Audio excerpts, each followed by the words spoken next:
Perkenalkan, nama saya Kairina dengan NIM 123350027 dari Prodi Teknologi Pangan. Perkenalkan, nama saya Antonius Febri dengan NIM 123350024 dari Program Studi Teknologi Pangan. Halo, perkenalkan nama saya Muhammad Adi Fazra dengan NIM 123330028 dari Prodi Teknologi Industri Pertanian. Perkenalkan, nama saya Halimah Fitriani dengan NIM 1235024 dan Prodi Rekayasa Kosmetik. Perkenalkan, nama saya Diego Siantarita dengan NIM 123442033 dari Prodi Rekayasa Pertanian. Perkenalkan, nama saya Ahmad Fadil Madani dengan NIM 123420029 dari Prodi Rekayasa Pertanian. Dalam pembuatan kincir air sederhana ini, diperlukan beberapa alat dan bahan. Di antaranya, stik es krim secukupnya, 2 biji sedotan, 1 biji botol bekas, 6 biji tutup botol bekas, nampan, gunting, lakban, korek, lilin, tutup pena bekas, catokan, jarum, tusuk sate, dan lem tembak. Dalam pembuatan kincir air sederhana ini, ada beberapa tahapan. Yang pertama, susun stik es krim hingga berbentuk kubus, balok, dan segitiga sebanyak 2 biji. Sambungkan stik es krim sebanyak 6 biji ke tutup pena hingga membentuk kincir. Letakkan tutup pena ke ujung masing-masing stik. Lubangi tutup pena dengan jarum yang telah dipanaskan. Kemudian masukkan tusuk sate ke dalam tutup pena dan hubungkan dengan kaki segitiga yang telah dibuat tadi. Lubangi botol bagian atas dan bagian depan bawah. Kecilkan lubang sedotan yang pendek dengan catokan untuk memperkecil lubang.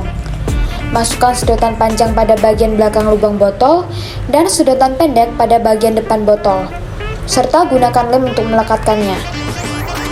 Yang terakhir, susun kerangka yang telah dibuat pada nampan dan gunakan lem untuk melekatkannya. Nah, sekarang kita akan masuk ke dalam cara kerja dari kincir air sederhana ini. Namun, sebelum kami menjelaskan cara kerjanya, ada beberapa hal yang harus Anda ketahui. Yang pertama, selang pendek yang langsung dihubungkan ke kincir air disebut dengan outlet, dan selang panjang di belakang disebut dengan inlet.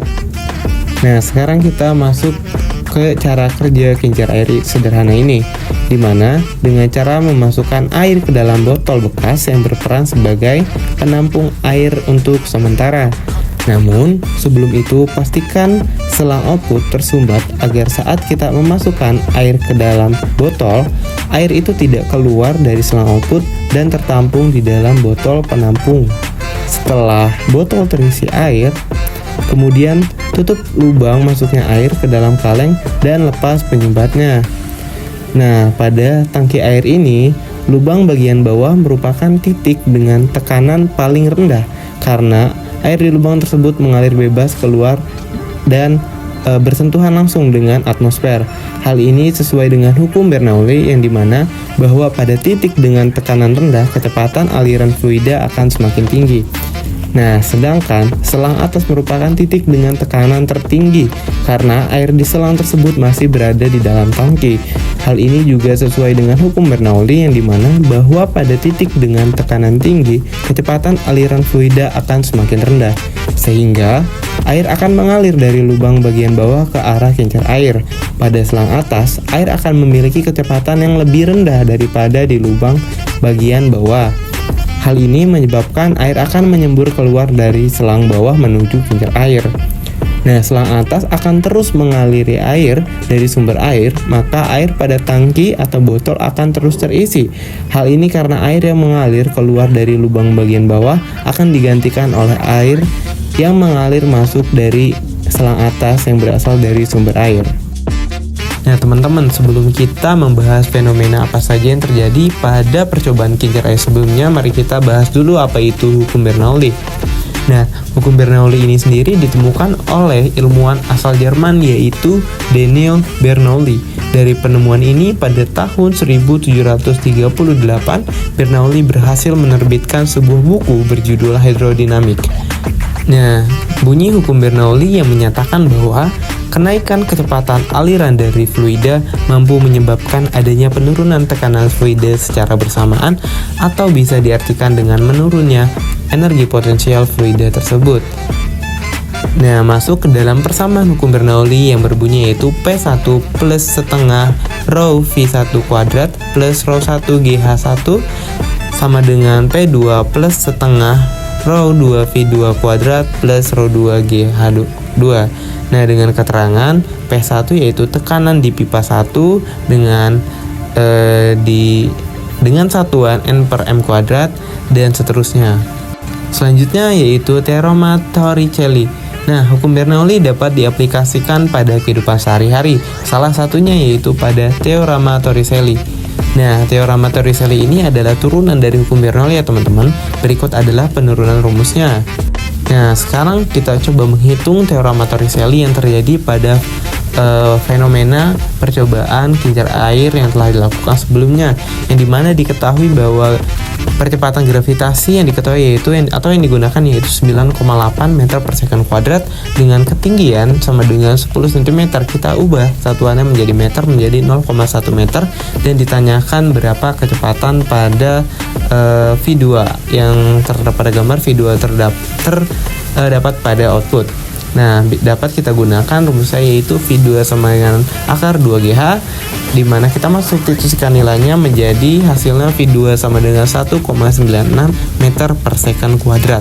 Nah, fenomena selanjutnya yang terjadi pada percobaan kincir air sederhana sebelumnya yaitu energi translasi pada air.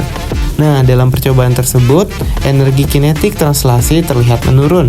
Itu disebabkan oleh kecepatan air yang menurun, sehingga tenaga atau energi yang dihasilkan akan menurun juga. Nah, fenomena yang terjadi selanjutnya yaitu eka rotasi pada kincir. Nah, energi kinetik rotasi yang dihasilkan oleh kincir air juga menurun nih. Ini disebabkan energi dari dorongan air yaitu energi kinetik translasi pun sebelumnya menurun, sehingga hal ini mengakibatkan pada energi kinetik rotasi yang dihasilkan kincir juga cenderung menurun. Nah, sekarang kita masuk ke keunikan alat dan fenomena alat. Keunikan dan kelebihan dari percobaan kincir air sederhana ini dengan menerapkan hukum Bernoulli antara lain adalah: yang pertama, percobaan ini dapat dilakukan dengan alat dan bahan yang sederhana dan mudah didapat, seperti kincir air sederhana, penampungan air, dan selang. Hal ini membuat percobaan ini dapat dilakukan oleh siapa saja, termasuk siswa di sekolah maupun warga biasa. Kemudian yang kedua, penjelasan fenomenanya yang jelas. Percobaan ini dapat digunakan untuk menjelaskan fenomena aliran fluida, khususnya pada hukum Bernoulli. Nah, hukum Bernoulli sendiri menyatakan bahwa tekanan fluida akan berkurang seiring dengan meningkatnya kecepatan aliran fluida. Nah, yang ketiga yaitu manfaatnya yang sangat luas. Percobaan ini dapat digunakan untuk menjelaskan berbagai macam fenomena yang berkaitan dengan aliran fluida, seperti prinsip kerja pompa air, turbin air, dan pipa Venturi. Selain itu, percobaan ini juga dapat digunakan untuk menghasilkan energi listrik. Nah, keunggulan tersebut dibandingkan dengan alat versi lama adalah alat dan bahan yang lebih sederhana, sehingga lebih mudah dilakukan dan dipahami. Selain itu, penjelasan fenomena yang lebih jelas dapat membantu kita untuk lebih memahami prinsip kerja kincir air dan juga hukum Bernoulli. Selanjutnya, kita akan membahas tentang kelebihan dan kekurangan dari alat kincir air sederhana ini. Pertama, kelebihan pada alat kincir air sederhana ini adalah bahwa kincir air sederhana ini dapat menghasilkan listrik. Hal ini karena kincir air dapat memanfaatkan energi kinetik dari aliran air pada kincir air untuk menggerakkan generator. Nah, generator kemudian akan mengubah energi kinetik tersebut menjadi energi listrik. Kemudian kekurangannya, apa sih? Yang pertama yaitu kapasitas listrik yang terbatas. Kincir air sederhana hanya dapat menghasilkan listrik dalam jumlah terbatas, sehingga tidak dapat digunakan untuk kebutuhan yang membutuhkan banyak listrik. Yang kedua, kemungkinan adanya kebocoran. Kincir air sederhana memiliki kemungkinan untuk bocor, sehingga perlu dilakukan pengecekan skala berkala. Yang terakhir yaitu saran pengembangan alat. Mungkin setelah kami melakukan beberapa percobaan pada kincir air sederhana ini, ada beberapa saran pengembangan terhadap alat kincir air sederhana tersebut. Yang pertama, perlu ditingkatkan lagi kapasitas listrik yang dihasilkan. Hal ini dapat dilakukan dengan menggunakan kincir air yang lebih besar dan menggunakan generator yang lebih efisien atau menggunakan turbin air. Nah, yang kedua, perlu ditingkatkan lebih ketahanan terhadap kerusakan pada kincir air sederhana.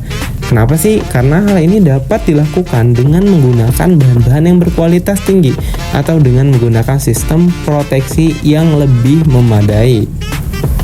Nah, tak terasa nih udah sampai penghujung video. Namun sebelum video ini berakhir, kami dari kelompok 3 ingin menyampaikan terima kasih atas atensi teman-teman selama kami menyampaikan penjelasan pada video kali ini. Semoga video ini atau materi ini dapat berguna bagi kita semua. Terima kasih. Mohon maaf apabila ada tutur kata maupun tindakan yang kurang berkenan bagi penonton sekalian. Dengan ini video hari ini akan saya tutup. Terima kasih. Wassalamualaikum warahmatullahi wabarakatuh.